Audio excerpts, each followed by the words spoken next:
Cintara, cerita anak Nusantara.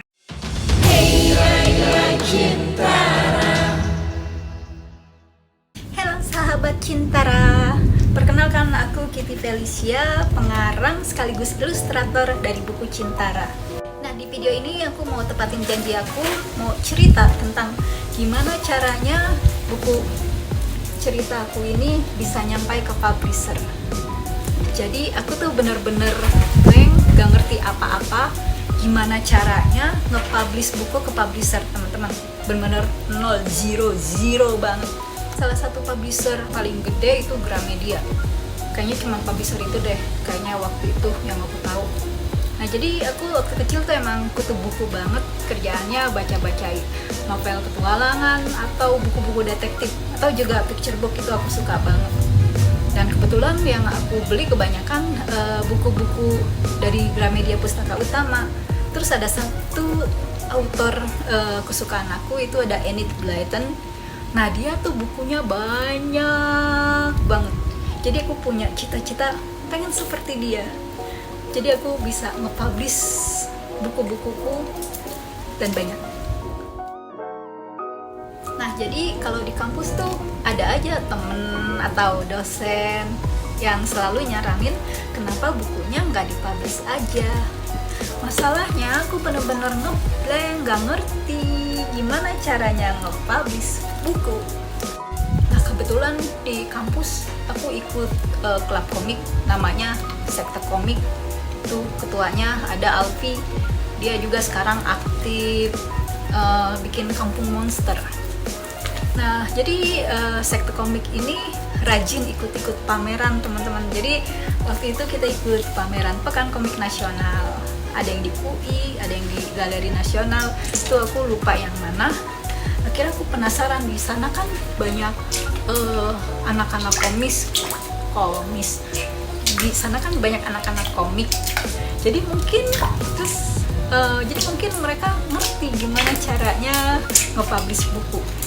Jadi kira-kira ke yang anak-anak terlihat lebih senior, waktu itu juga kan ada anak-anak UI juga banyak di situ yang pameran komik. Jadi aku banyak nanya ke mereka gimana caranya buat nge-publish buku.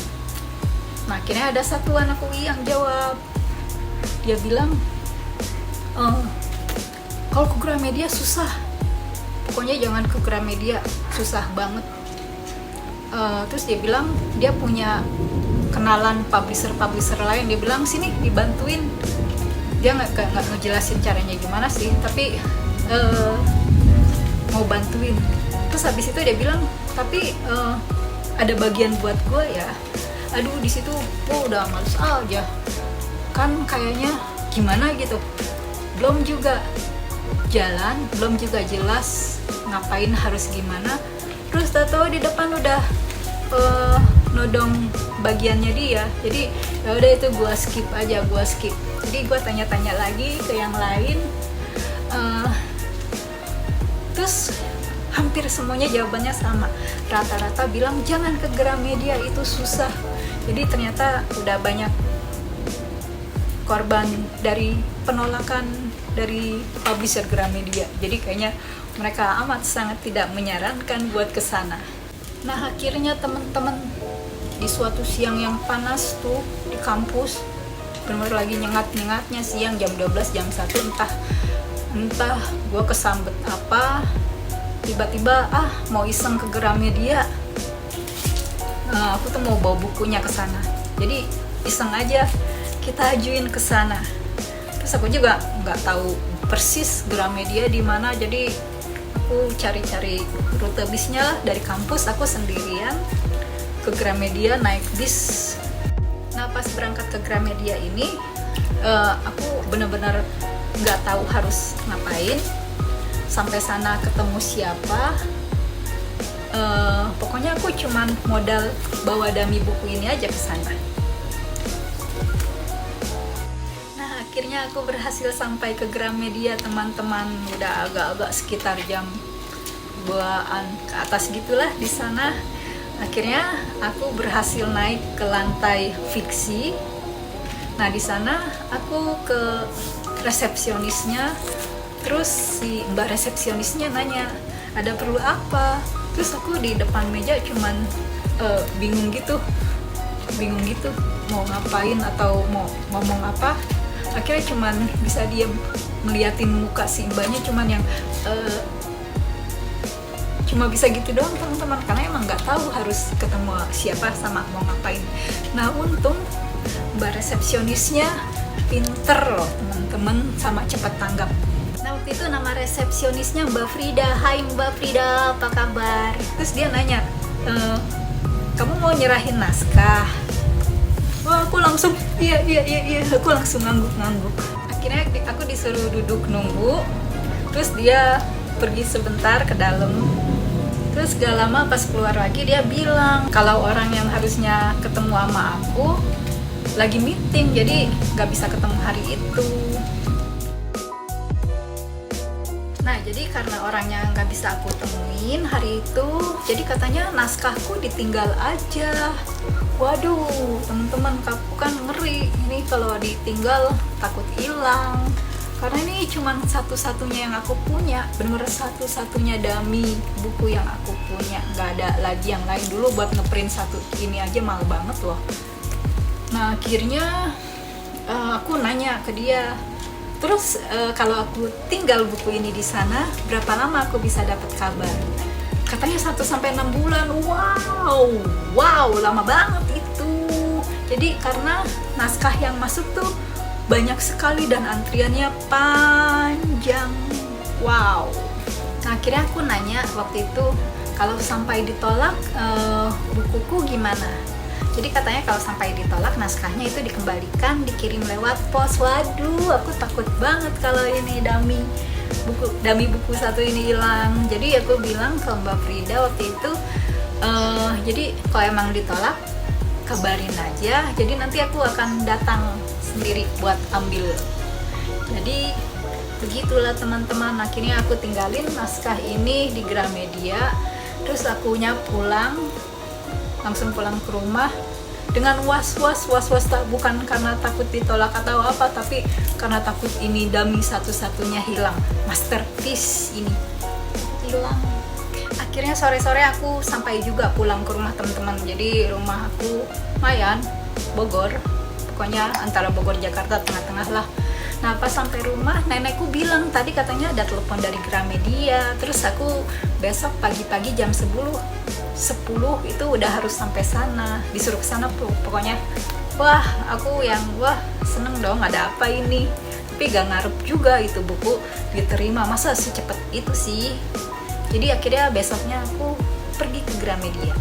Nah akhirnya aku sampai juga ke Gramedia jam 10 pagi. Di sana aku ketemu sama Ibu Listiana Srisanti. Jadi dari dia aku tahu kalau kemarin sore tuh ternyata mereka ngejar aku sampai lift, tapi akunya udah hilang teman-teman, sudah pergi pulang. Udah kayak di film-film ya, dikejar ke lift. Terus akhirnya di situ dia bilang dia senang banget lihat buku aku karena jarang banget buku cerita anak yang seperti ini. Jadi emang saat itu tuh yang lagi nyerbu masuk Indonesia tuh lebih banyak komik-komik Jepang teman-teman. Terus ya buku-buku dari luar masih jarang banget buku dari dalam negeri sendiri. Dan apalagi ini aku ngangkat cerita anak Nusantara, dan ini bukuku bukan perulangan dari buku-buku rakyat atau buku daerah yang sudah ada loh. Jadi ini benar-benar murni aku karang sendiri ceritanya. Terus akhirnya di situ kita bahas tentang kontrak, royalti. Terus di situ juga aku dapat satu editor, itu dulu ada Mbak Ike. Halo Mbak Ike. Terus aku juga ada dapat graphic designer, ada Iwan sama Marcel. Halo Iwan sama Marcel, apa kabar? Jadi begitu teman-teman. Ternyata publish buku Gramedia itu gak sesusah yang orang-orang bilang juga ternyata. Ya mungkin tergantung apa yang kita ajuin kali ya. Terus pas pulang dari Gramedia aku dikasih buku bagus banget dong sama Bu Listiana. Jadi aku dikasih buku Alam Asli Indonesia, itu keren banget, semuanya tentang alam asli Indonesia. Terus satu lagi buku Kamus Bahasa Daerah. Aku seneng banget, terima kasih banget Bu Listiana. Jadi di sini aku mengucapin terima kasih buat semuanya, baik yang sudah berpulang ataupun masih ada.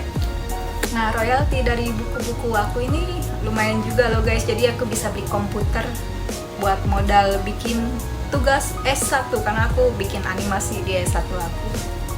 Jadi yang mau coba publish buku, mendingan kalian coba sendiri dulu deh sebelum kalian dengerin apa kata orang.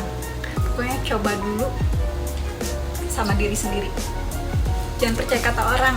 Nah, buku ceritaku ini sama Bu Listiana dijadikan serial Anak Nusantara, teman-teman. Jadi dari buku ini kan cuma 26 halaman, aku diminta buat buletin jadi kelipatan 4. Jadi totalnya dibuat jadi 32 halaman. Terus aku juga harus bikin judul-judul selanjutnya. Nah, jadi dulu bukunya tuh dipublish satu persatu seperti ini, teman-teman. Jadi ada Bilik Sahaya Anak Pedalaman Kalimantan, ada Bogor dan Badak Cula 1 dari suku Asma. Di sini juga ada Cenik dan Barong Mini, Ketutalit dan Cenik si Barong Mini dari Bali. Jadi buku cerita aku tuh emang khusus ngangkat cerita Nusantara dan alam asli Indonesia, teman-teman. Soalnya itu Indonesia kaya banget, jadi flora faunanya aja banyak banget yang endemik. Jadi semuanya itu emang harus kita jaga dan dilindungi, teman-teman, jangan sampai punah. Nah, jadi lewat buku ini aku tuh mau ngenalin semuanya ke anak-anak. Ke orang dewasa juga boleh kok baca. Nah, kemudian suatu saat katanya buku-buku tipis itu udah gak laku, jadi ngetren buku tebel. Terus mereka digabung jadi cerita Anak Nusantara ini, teman-teman. Ketiga buku tipis tadi itu semuanya digabung di sini. Terus ada tambahan, udah ada cerita baru lagi juga di sini. Ada tambahan cerita baru tentang Laut Bunaken. Gitu, teman-teman. Nah, sampai sini dulu. Terima kasih banyak yang udah nonton. Jangan lupa di like, subscribe, dan share ya, teman-teman. Dan jangan lupa nyalain lonceng biar ada notif kalau ada video aku yang baru. Jadi kalian bisa nonton gak ketinggalan. Oke, terima kasih banyak.